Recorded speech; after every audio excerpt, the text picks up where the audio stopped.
의를 위하여 박해를 받는 자는 복이 있나니 천국이 그들의 것이며 나로 말미암아 너희를 욕하고 박해하고 거짓으로 너희를 거슬려 모든 악한 말을 할 때 너희에게 복이 있나니 기뻐하고 즐거워하라.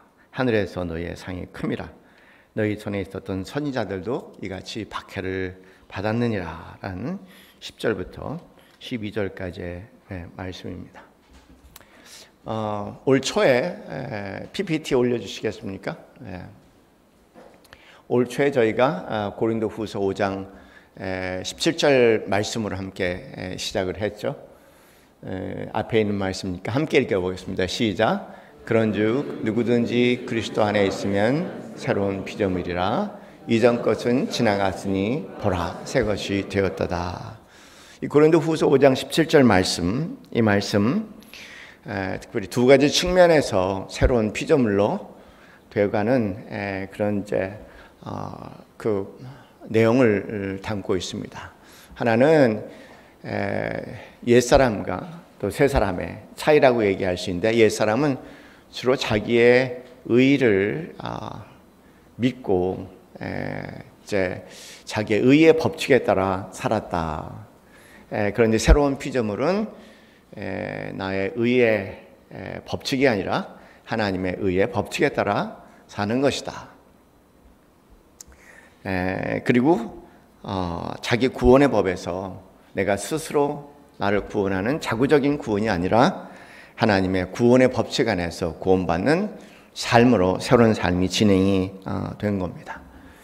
또 하나 이 고린도후서 5장 17절 말씀에 새로운 피조물이라고 얘기하는 것은 영생입니다. 영생. 인간의 이런 제한된 시간성 안에 우리가 살고 있는 이 모든 우리가 알고 있는 전부가 인간의 시간성인데, 이런 인간의 시간성에서 하나님의 신안성으로, 하나님의 시간성으로 그렇게 전환이 되는 것을 얘기하죠.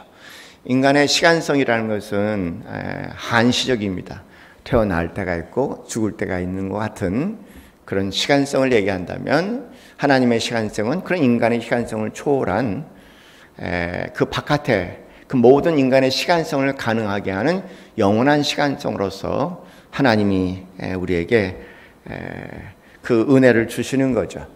그래서 새로운 피조물이 된다는 것은 과거로부터 그리고 죽음을 향해서 가는 삶이라고 얘기한다면, 새로운 피조물은 영생이 실체가 돼서 하나님 시간대에서 오늘을 살아갈 수 있는 그런 새로운 피조물로의 삶으로 전환을 뜻할 수 있습니다.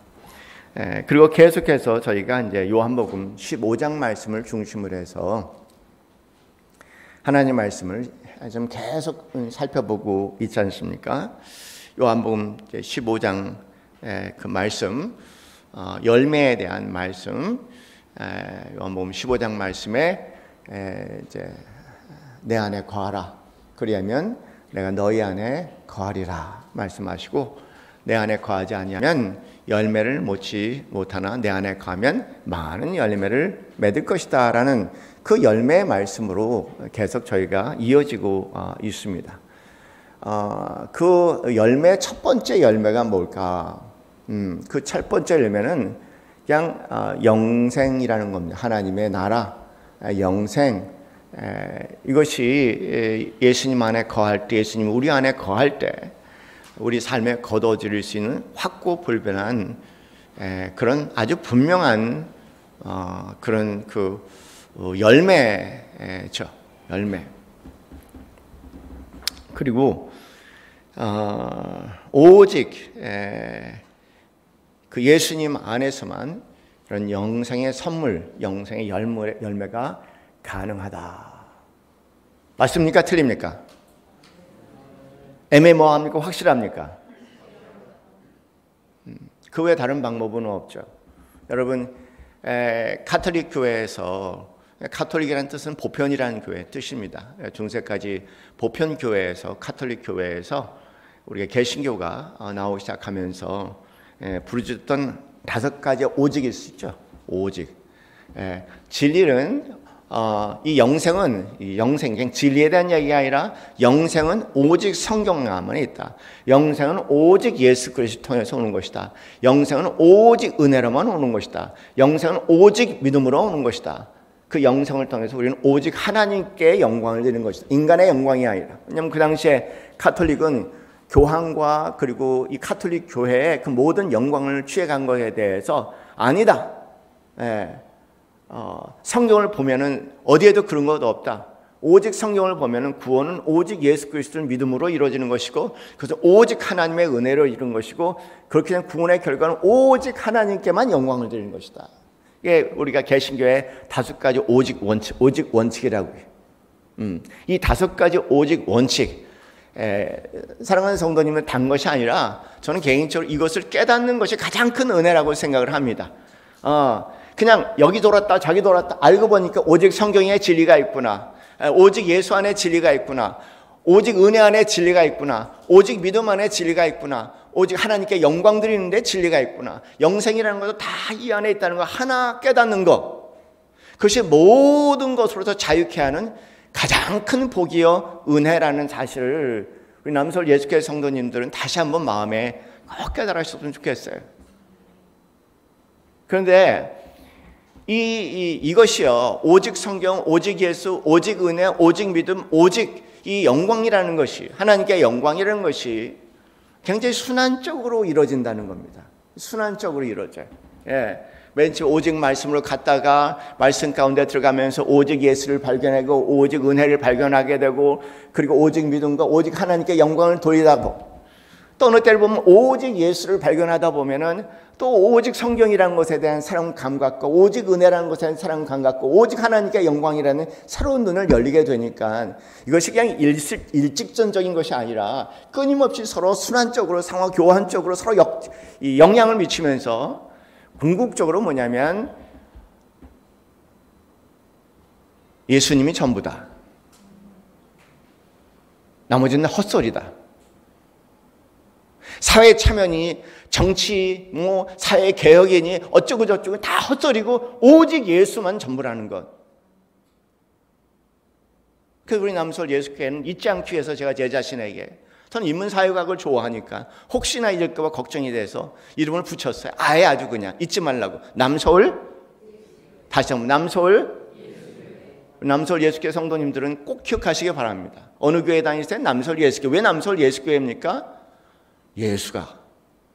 여기 왜 우리가 모입니까? 여기서 뭘 하는 것입니까? 나날이 이런 순환적인 과정을 통해서, 찬양을 통해서 하나님께 영광을 드리고, 믿음의 생활을 통해서 예수님, 오직 예수밖에 없다는 것을 더 깊이 누리는 과정이죠. 여러분, 이거 쉬운 일 아니에요. 여러분은 사실 이 자리에 앉아있다는 것 자체가 신비로운 기적입니다. 아세요, 그거나? 주제 파악이나 하고 계시냐, 그 얘기. 내가 여기에 앉아있다는 것이 정말 말도 안 되는 일이라는 거 아시냐고요. 하나님의 은혜가 임하지 않으면 여기에 절대 올 수 없는 자리라는 걸 아시냐고요. 정말 아시냐고요.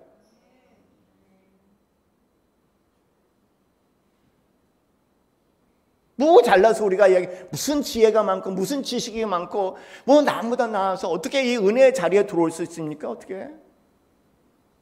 무엇으로 우리가 이 자리에 올 수 있겠습니까? 하나님의 은혜 외에는 설명할 수가 없어요. 여러분, 이상구 박사 잘 알잖아요, 그렇죠?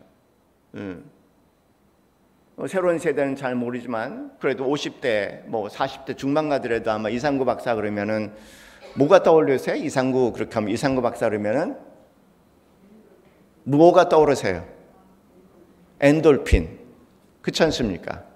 대한민국에 온통 엔돌핀 폭풍을 일으키신 분이야. 근데 그분이 어느 신앙 배경을 가지고 있었습니까? 안식교야. 이분 예수 믿는 건 참 재밌어. 예수 믿는 것은요, 합리적인 것이 아닙니다. 절대 합리적인 사람은 예수를 믿을 수가 없어. 이상망측 괴상하게 하나님의 은혜가 임해야지 예수를 믿는 것이죠. 아무나 그렇게 똑똑한 사람 다 예수 믿지 않겠습니까? 철학자들도 다 예수 믿지 않겠습니까? 과학을 탐구하는 똑똑한 사람 다 예수 믿지 않겠습니까? 그 중간치기 같은 우리만 예수를 믿는 참 희한한 일이죠. 그 참 희한한 일입니다.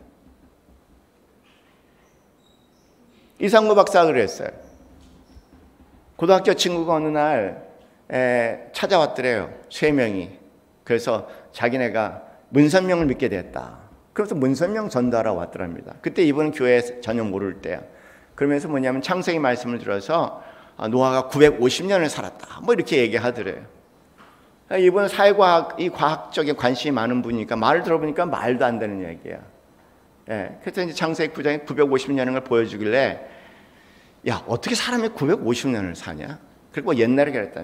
좀 헛소리 좀 그만해라.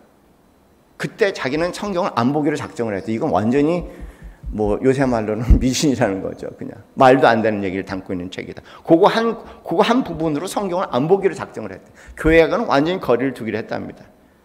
그렇게 하고 의사가 됐어요. 그리고 미국에 갔습니다. 미국에서 굉장히 부유한 층에서 LA 밑에 있는 유명한 비치가 있는데 그쪽 동네 뭐 요트 소굴이야 거기가. 그 부유한 동네에 개업을 하게 되고 잘 됐어요. 아주 뭐 부족함 없이 집도 살자 차도 살자 모든 걸 다 누리고 있는데 어느 날부터 문제는 잠을 잘 수가 없는 거야. 불면증 약을 먹어도 뭐 어떻게 견딜 수가 없는 거예요. 근데 희한하게 옛날 그 친구들은 다시 문성명 갔다 다시 돌아왔지만 갑자기 교회 생각이 나더라는 겁니다. 혹시 이거 인간으로 해결되지 않으니까 혹시 하나님이 해결해 주시지 않을까. 그래서 만일 하나님이 있다면 이런 생각으로 시작됐대요. 만일 하나님이 있다면 그것도 위대한 발상이야. 만일 하나님이 있다면. 그래서 이제 그런 생각을 가지고 이제 자기 나름대로 찾기 시작했어요. 그러면서 이제 무릎 꿇고 간절히 기도했대요. 만일 하나님이 있다면. 그러면서 2가지 기도 제목을 올렸다고 합니다. 하나는 하나님이 계시다는 것을 믿을 수 있도록 도와주시고 내가 믿으려고 하지만 안 되니까 도와주시고 둘째는 이 성경 말씀을 믿게 함으로써 하나님이 계심을 믿게 있다는 것을 믿게 해달라고 그렇게 무릎을 꿇고 자기 혼자 몇 시간을 기도를 했대요. 그런데 아무런 변화가 일어나지 않지 않습니까? 여러분 그런 때 있잖아요. 저도 그럴 때 있었어요. 뭐 안 돼. 그래서 이제 에이 뭐 하나님은 어디 있어? 그렇게 하고 성경 말씀을 그냥 앞에 있는 성경이 있으니까 이걸 믿게 달라고 그렇게 외치다가 딱 폈는데 그 편대가 바로 뭐냐면 창세기 9장 말씀이야. 노아가 950년을 살았다. 이게 얼마나 모순이고 역설인지요. 깜짝 놀란 겁니다. 이 수많은 성경책이 어떻게 그냥 딱 폈는데 그 창세기 9장 말씀이 내가 하나님이 어딨냐고 얘기했던 그 말씀이 바로 눈앞에 펴진 거예요. 그래서 참 모순이지만 참 모순이에요. 예수 믿는다는 건 참 모순입니다. 참 모순이지만 그때 비로소 하나님이 계시다는 것을 믿게 됐다는 거예요.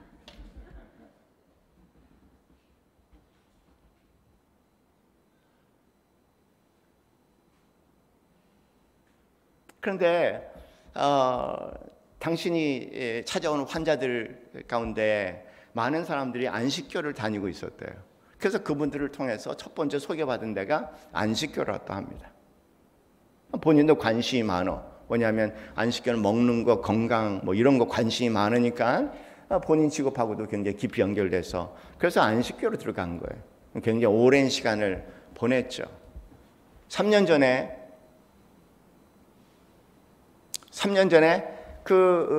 이제 그 안식교 병원에서 이분이 의사로 있는데 안식교 교인 한 사람인데 육종암이라고 해서 온몸에 암이란 얘기죠. 그냥 육종암의 선고를 받고 2개월밖에 살 수 없다. 그런 선고를 받고 이제 이번 특별한 어떤 치료를 알고 있기 때문에 이제 와서 그분 병원에서 치료를 받는데 어느 날 그분이 사시나무 떨듯이 떨더라는 겁니다. 온 진땀을 흘리면서. 그래서 무슨 일이냐, 몸이 아프냐 그랬더니 두려워서 그렇다는 거예요. 왜요? 그랬더니 내가 죽으면 하나님 앞에 갈 수 있는지 확신을 할 수가 없다는 거예요. 당신 평생 안식교를 사왔는데 왜 갑자기 이러냐? 그랬더니 떠올랐다는 거예요. 뭐가 떠올랐습니까? 우리 교리가 떠올랐다는 거예요. 무슨 교리? 안식일을 얼마만큼이나 충실하게 지켰냐. 이런 안식일은 안식일 토요일이지 않습니까? 안식일을 얼마만큼 충실하게 지켰냐에 따라서 가보면은 결정이 난다는 거예요. 그 조항이 갑자기 떠오르기 시작했다는 거예요. 근데 이분은 그 조항이 있는지도 몰랐어. 이상구 박사는. 그래, 그게 어디 있습니까? 그럼 그분이 가르쳐 주시는 거야. 그래서 찾아봤더니 정말 있는 거예요. 무슨 조건문항이라고 해갖고 안식일을 얼마만큼의 성실하게 지켰냐에 따라서 거기에 따라서 갈 자리가 정해진다는 겁니다. 그분은 뭐냐면은 여러 가지 이유로 안식일, 토요일 안식일을 제대로 못 지켰다는 생각에 막 엄습해 오는데 그때부터 막 이 공포감에 사로잡히기 시작하신 거예요. 근데 자기도 공포감이 또 전염이 된 거죠. 나도 이런 사정 저런 사정으로 안식일 많이 못 지켰는데, 참고적으로 주일 예배 못 지켜도 괜찮습니다. 그렇게 이 주일 예배를 참석했냐, 몇 번 했냐, 안 했냐에 따라 천국 지옥 왔다 갔다 한 거 아니라는 걸 우리 남서울 예수교회 성도 저는 그렇게 얘기하고 싶었고, 근데 성경은 아니라는 거에 대해서 분명히 말씀을 드릴게요. 근데 그냥 희한해. 근데 이 양반이 또 막 불불 떨다가 또 성경을 봐야겠다는 생각이 들어서 딱 펴는 게 요한복음 5장 24절 말씀이에요.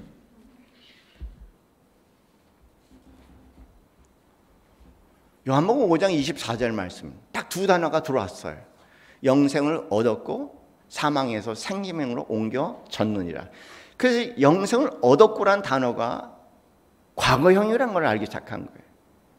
그리고 죽음에서 생명에 이르렀다는 것이 이르렀다는 것도 과거형이라는 걸 알았다는 거예요. 그러면서 이건 미래의 문제가 아니라 과거의 문제구나. 내가 예수 그리스도를 믿게 될 때 이미 그때 내가 구원을 얻었고 사망에서 생명으로 옮겨졌다고 이미 과거 얘기하는데 미래에 대한 얘기가 아니라는 확신이 들었다는 거예요.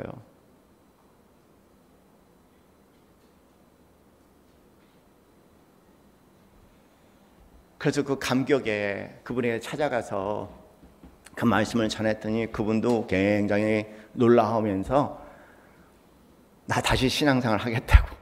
그 두 분이 손잡고 기도를 했대요. 그래서 이상구 박사가 안식교에서 그날 정통 개신교로 넘어온 거죠. 딱 3년 전의 일입니다.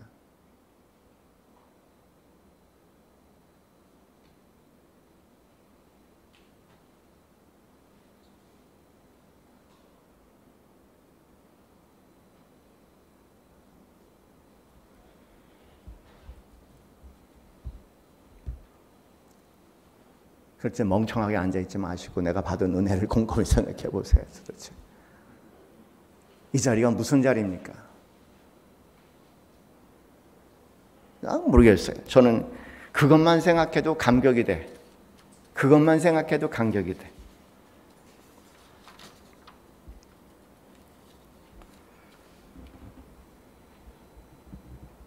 하나님 말씀은 참 신기해요. 지금도 깨달아. 봤던 말씀을 성경하시는 말씀을 지금도 깨달아. 로마서 1장 17절 말씀 보면은 복음에는 하나님의 의가 나타나 믿음에서 믿음에 이르게 하나니. 이게 뭔 말일까? 믿음에서 믿음에 이르게 하나니라는 말이 뭘까? 기록된 바 오직 의인은 믿음으로 말미암아 살리라고 말씀하시는데 믿음에서 믿음으로, 믿음에서 믿음으로 이 단어가 무슨 뜻일까?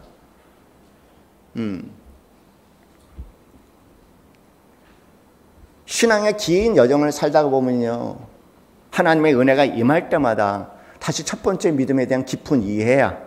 오직 예수를 믿음으로 말미암아 구원받는다. 오직 예수 그리스도를 믿음으로 우리가 사망에서 영생으로 옮겨졌느니라. 신앙생활이 깊어지면 깊어질수록 다시 가장 기본적인 이 믿음으로 말미암아 구원을 받고 이건 오직 하나님의 은혜요, 하나님의 오직 정권 선물이라는 것을 신앙생활이 길어지면 길어질수록 더 깊이 깨닫니까. 그러니까 믿음에서 믿음으로 이루어지게 하는 것이죠. 믿음에서 믿음으로. 그리고 그 믿음이 다시 앞에 그 믿음을 더 깊게 해서 믿음에서 믿음으로, 그 믿음이 다시 앞으로 깊게 하면서 믿음에서 믿음으로, 믿음으로서 믿음으로 시종일관 아마 주님 만나는 그 시간 가장 극적인 여정이 되지 않을까 하는 생각이 들어요. 그래서 가장 깊이 깨닫는 순간이 아닐까 그런 생각이 듭니다. 남서울 예수교회 성도님들은 다른 거 다 잊어먹어도 좋아요. 그러나 사망에서 영생으로 옮겨졌느니라는 확고한 믿음 가운데 나날이 더 깊이 세워지시는 성도님들 되시기 바랍니다. 어느 분은 그렇게 얘기합니다. 신앙의 여정은 철로 역정이라고 얘기하는데 철로 역정은 바로 그런 과정이야. 믿음에서 시작해서 결과적으로 믿음을 깨닫는 긴 과정이에요.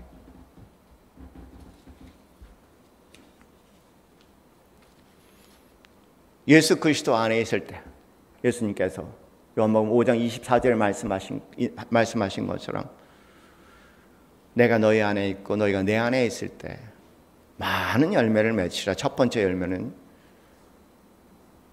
영생입니다.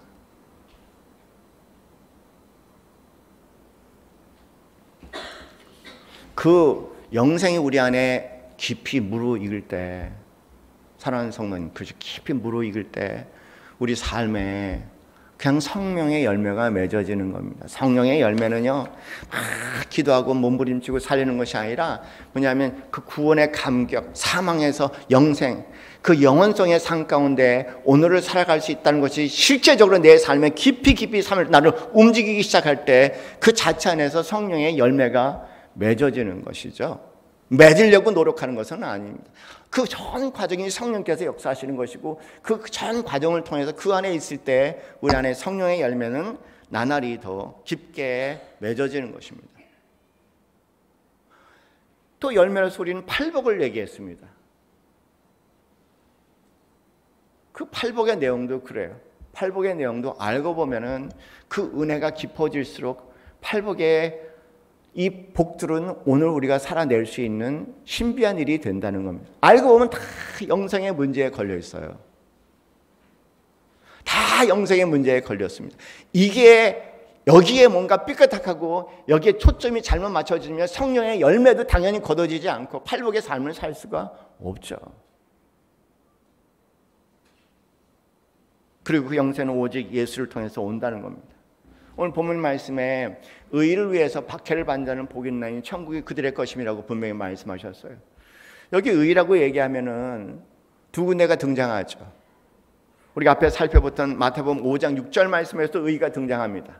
네, 의에 줄이고 목마른 자는 복이 있나니 저들이 배부를 것이며, 거기는 뭔가 부족해 찾아야 되는 거야. 그거는 분명히 내가 만들어지는 게 아니야. 의에 줄이고 목마른 자는 그 복이 있나니 그들이 배부를 것이라고 얘기하는 것은 주체가 하나님이 주시는 거야. 이 의는 그러니까 인간이 소유한 의가 아니라 하나님이 주어서 우리가 주어지는 의라는 거죠. 오늘 본문의 말씀을 보면은 의를 위하여 박해를 받는 복이 있나니라는 말씀에서 이 의를 위해서 박해를 받는다는 이야기, 이미 의를 가지고 있는 자야. 의를 가지고 누리고 있기 때문에 그 일. 5장 6절 말씀에 의를 찾는 자라고 얘기한다면 여기 10절 말씀은 이미 의를 가지고 있는 자이기 때문에 뭔지 모르게 그 의를 위해서 기꺼이 박해를 받는 자에게 복이 있나니 천국이 저희 것임이라고 그렇게 말씀을 하시는 거죠. 이 의는 구약의 말씀에 따르면은요, 창세기 18장 19절 말씀 보면은요, 여호와의 도를 지켜 공의와 정의를 행할지니라고 얘기합니다. 그러니까 구약 말씀에 의하면 이 의는 하나님의 정의와 공의를 실천하는 자, 이렇게 해석할 수 있을 거예요. 이 말씀은 소돔과 고모라 성에 나온 사건입니다. 하나님께서 소돔과 고모라 성의 상태를 봤습니다. 참 안타까운 일들이 많아요, 우리나라 요새. 소돔과 고모라 성의 상태를 보시면서 하나님께서 누구를 대동하시고 그 소돔과 고모라 성을 치러 갈 때 아브라함이 궁금했어요. 왜 그렇게 하셔야 됩니까? 그랬을 때 창세기 18장 말씀에 그렇게 묻는 아브라함에게 18장 17절 말씀에 여호와께서 이르시되 내가 하려는 것을 아브라함에게 숨기겠느냐? 그렇게 말씀하세요. 내가 이제 하려는 것을 아브라함 숨기지 않겠다고 얘기합니다. 그러면서 아브라함에게 18절 말씀에 그렇게 얘기합니다. 아브라함은 강대한 나라가 되고 천한 만민은 그로 말미암아 복을 받게 될 것이 아니냐, 이렇게 말씀하시면서 내가 그로 그 자식과 권속에게 명하여 여호와의 도를 지켜 공의와 정의를 행하게 하려고 그를 택하였나니 이는 나 여호와가 아브라함에게 대하여 말한 말을 이루려 함이라. 그러니까 하나님의 의, 그러니까 하나님의 공의와 정의를 택해서 행하게 하기 위해서 아브라함을 택했다고 말씀하십니다. 이게 전통적으로 율법주의자들이 가지고 있는 의야. 이게 다 무너져 버렸어요. 못 산다는 결과가 나온 거죠. 인간이 못 산다는 결과가 나왔어요. 하나님의 의를 주면 살 줄 알았나? 모르겠어요. 그러나 결과적으로는 살지 못한다는 것을 발견한 거죠. 그 결론에 대해서 그래서 로마서 3장 말씀이 그렇게 정리해서 말씀하지 않습니까? 모든 사람이 죄를 범하였으며 하나님의 영광에 이르지 못했다. 하나님의 의에 이르지 못했다. 그런 얘기입니다. 그래서 하나님의 의가 바뀔 수 있느냐? 바뀌었어요. 죄송하지만 바뀌었어, 하나님의 의가. 그러나 바뀐다기보다 바뀌었어, 내포되어 있어. 네, 하나님의 의가 이 의에서 저희로 바뀌었는데 알고 보면 이 의에서 이 의가 내포가 되어 있으니까 사실은 완성한 거나 마찬가지예요. 이 안에 포함됐으니까. 그 의가 바로 뭐냐? 예수 그리스도라고 그렇게 성경은 얘기하고 있죠. 성경 말씀 로마서 3장 21절 말씀 보면은 율법 외에 하나님의 한 의가 나타났다고 얘기합니다. 그리고 그 의는 예수 그리스도를 믿음으로 말미암아 모든 믿는 자, 예수 그리스도를 믿음으로 말미암아 모든 믿는 자에게 미치는 하나님의 의라고 얘기했고, 이 부분에서는 아무런 차별이 없다는 겁니다. 여러분하고 저랑 아무런 차별이 없어요. 중직자하고 평신도 아무런 차이가 없습니다. 교황하고 그냥 평신도 아무런 차이가 없어요. 이 원칙 말씀대로 하면은 여기에는 뭐가 없다고요? 차별이 없다고 얘기했어요. 믿음으로 구원받고 믿음으로 사망해서 영생의 권세로 넘어간다는 것은 아무런 차별이 없다는 겁니다. 참 신기한 일이에요.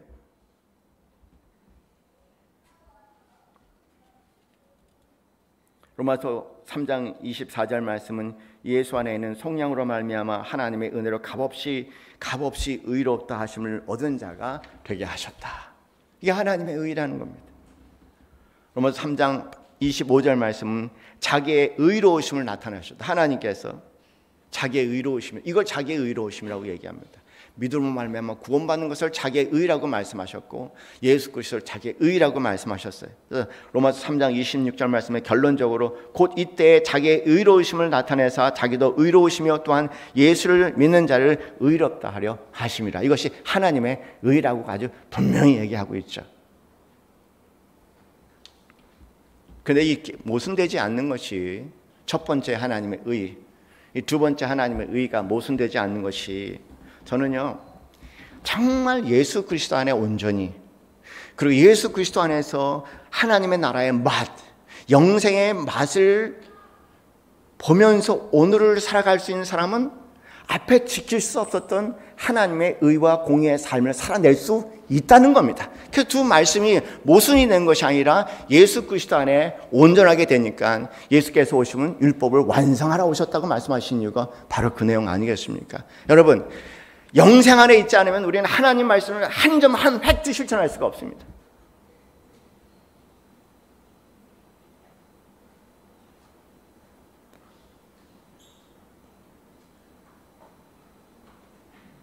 영생인 예수 그리스도 안에 내가 들어가서 그 영생의 감격 가운데서 하나님의 그 나라에 대한 감격 있지 않습니까? 미래의 나인데 불구하고 미래가 나가 아니라 희한하게 어떤 환상 가운데서 미래의 나라가 현재가 나가 돼서 현재의 나라, 하나님의 나라가 돼서 나를 그 안에 머물게 하시고 그 안에 움직이게 하신다면은 하나님의 말씀을 살게 하시는 자유를 우리에게 허락하신다, 그 얘기예요.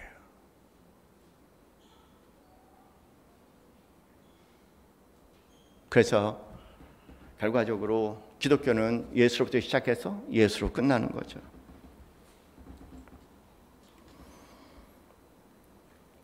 저는 개인적인 신앙 여정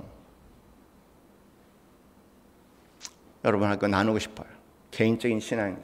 제가 맨 처음에 예수님을 믿을 때는요, 그 인생을 헤쳐나가야 되는데 헤쳐날 방법이 없어.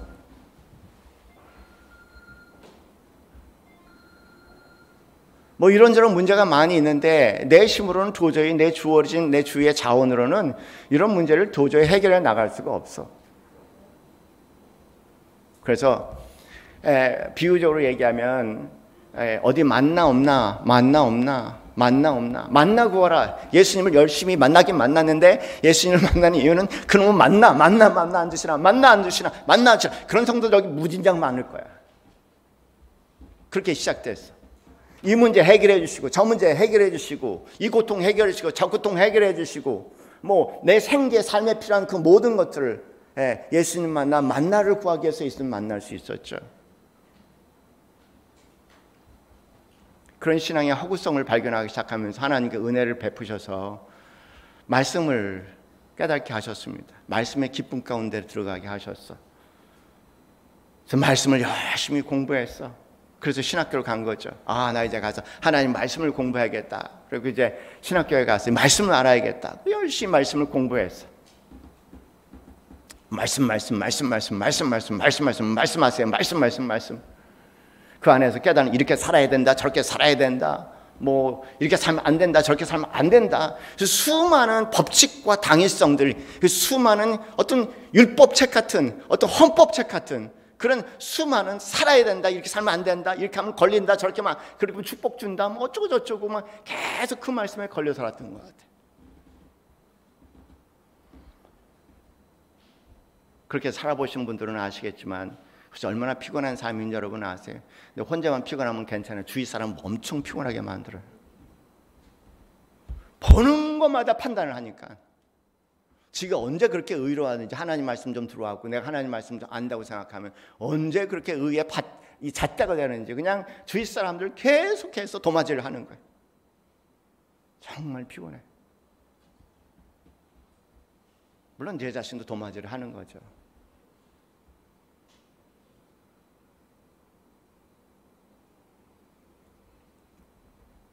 그러다 어느 날 정말 피곤한 인생에게 환상으로 주님께서 다가오셨죠.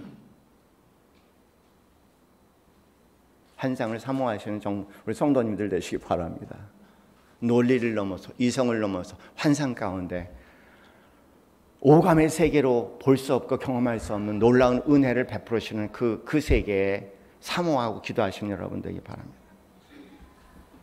그러나 말씀 있는 사람들에게는 그런 환상이 헛된 것이 아니라 말씀을 구체적으로 경험할 수 있는 사건이 되게 해주시니까 얼마나 놀라운 일인지 몰라요. 그 제 경험을 두 분을 통해서 제가 제 경험에 대한 확고한 확신을 갖게 된 거예요. 저희 어머님 돌아가시기 얼마 전에 갑자기 누구하고 얘기하는데 가만히 들어보니까 주님하고 얘기하고 있는 거예요. 뭐 이렇게 그 어떤 살아있는 사람하고 얘기하듯이.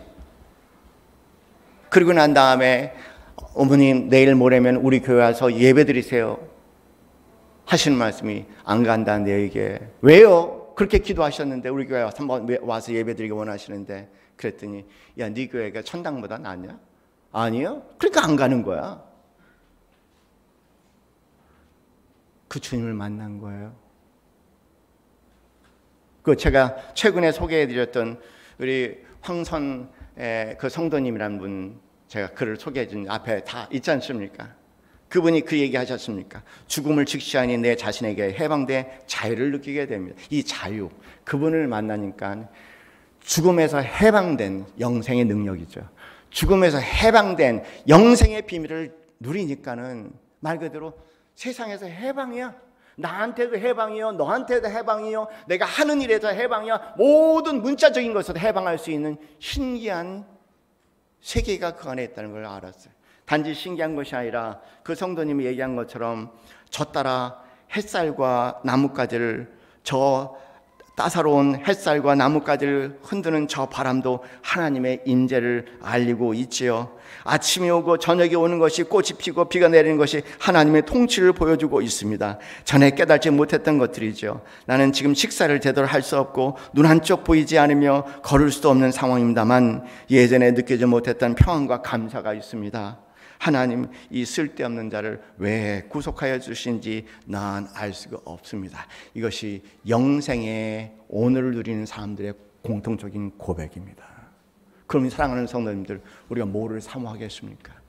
뭐를 복음이라고 얘기하겠습니까? 만나? 아니에요. 말씀? 아니에요. 그것은 다 그님을 만나기 위한 하나의 과정일 뿐입니다. 영생이신 그님 안에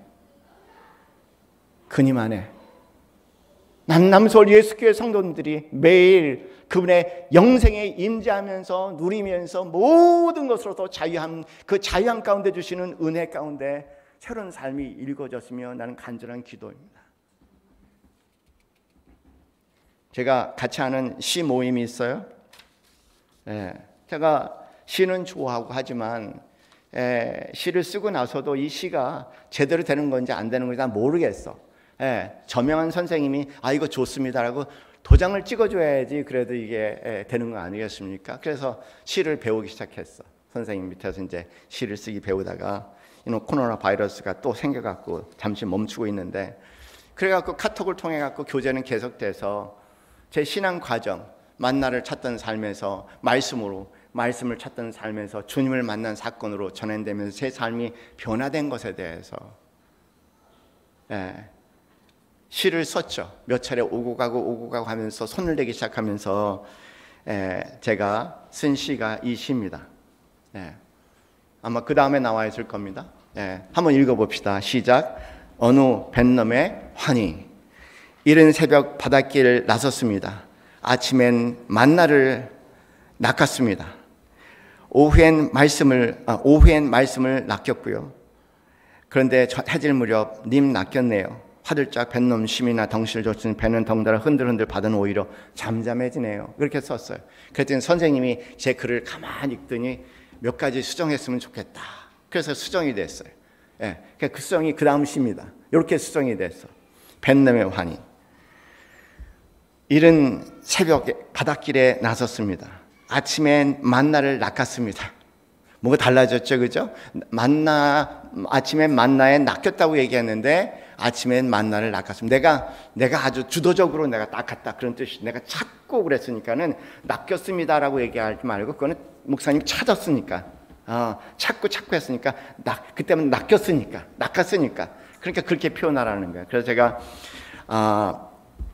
낚았습니다 이렇게 바꿨습니다. 당연히 말씀도 낚았죠.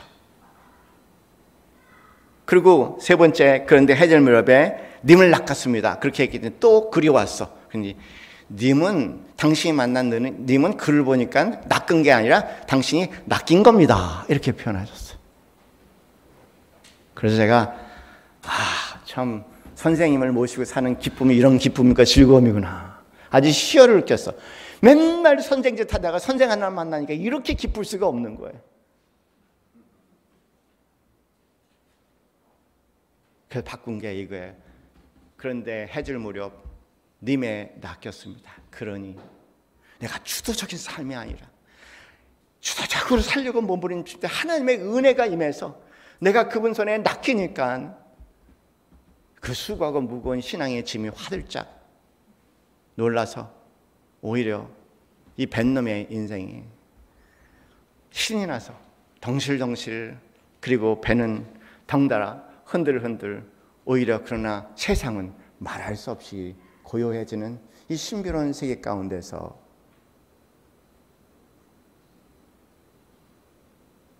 우리의 삶에 얽매였던 모든 것으로부터 유혹, 물질, 성공, 몸, 마음에 얽매이는 모든 것으로부터 자유하는 은혜가 그 안에 있음을 알게 됐습니다. 하나님의 말씀은 은혜가 임할 때만이 온전히 살아낼 수 있는 유일한 말씀이라는 것도 깨닫게 되었습니다. 언제 여러분에게 이 은혜가 임할지는 모르겠지만 저는 긴 세월을 구하고 찾고 두렸던 어느 날 주님께서 나에게 주신 하나님 미래의 나라가 아니라 오늘 하나님의 나라, 미래 사후의 영생이 아니라 오늘 끌고 갈 수 있는 영생을 선물로 주셨습니다.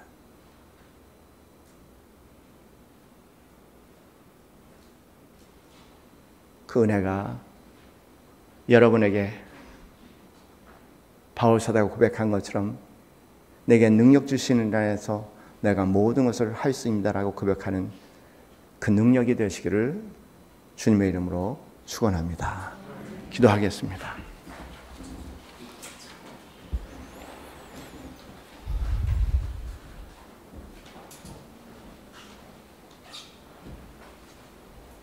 늘 우리가 느끼는 것이지만 기본이 되지 않을 때, 기본이 허술할 때 언젠가는 반드시 빵꾸가 나고 그로 인해 참담한 결과들을 경험하게 됩니다. 하나님, 이 시간 간절히 기도하는 것은 기초 위에 단단하게 세워진 자들이 되게 하여 주시옵소서.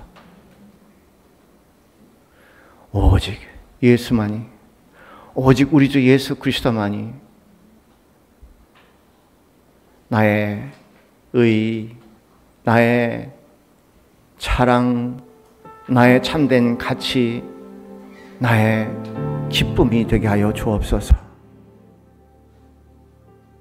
주님, 그러나 주님의 손길이 닿지 아니하신다면 또 하나의 개념과 이론과 추상으로 끝날 수 있습니다.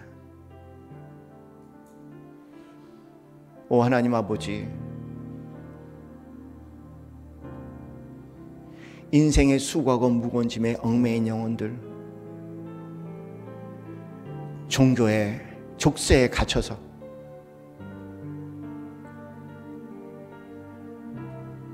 오히려 더 응축되고 생명을 잃어가는 영혼들,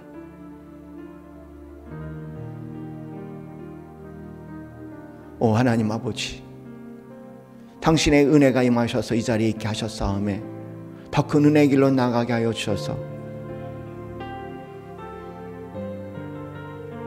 그 영생을 온전히 미래가 아니라 오늘의 삶이 되게 하여 주옵소서. 이 시간 우리 함께 기도하겠습니다.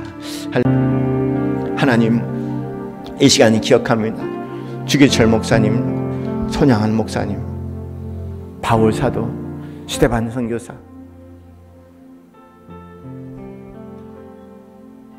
그들이 깨어난 것은 단 하나, 참 의 되신 우리 주 예수 그리스도의 의를 덧입어 그 은혜에 말할 수 없는 감격 가운데 이 땅에 살되 영생 가운데 살게 하셔서 그 영생에 말할 수 없는 기쁨과 감격과 자유함이 하나님 그 무엇과도 양보하지 아니하는 그런 절대적인 삶이 되게 하여 주셔서 박해가 아니라 고난이 아니라 죽음의 현장까지도 넉넉히 뚫고 나갈 수 있는 참 자유인이 되게 하여 주셨습니다. 죽음을 두려워하지 않는 인생, 하나님 삶에 무엇이 그를 두렵게 할 수 있겠습니까? 오 하나님 아버지, 간절히 기도하오매 그 은혜를 삼하는 심령들, 간구하는 심령들에게 허락하여 주시옵소서.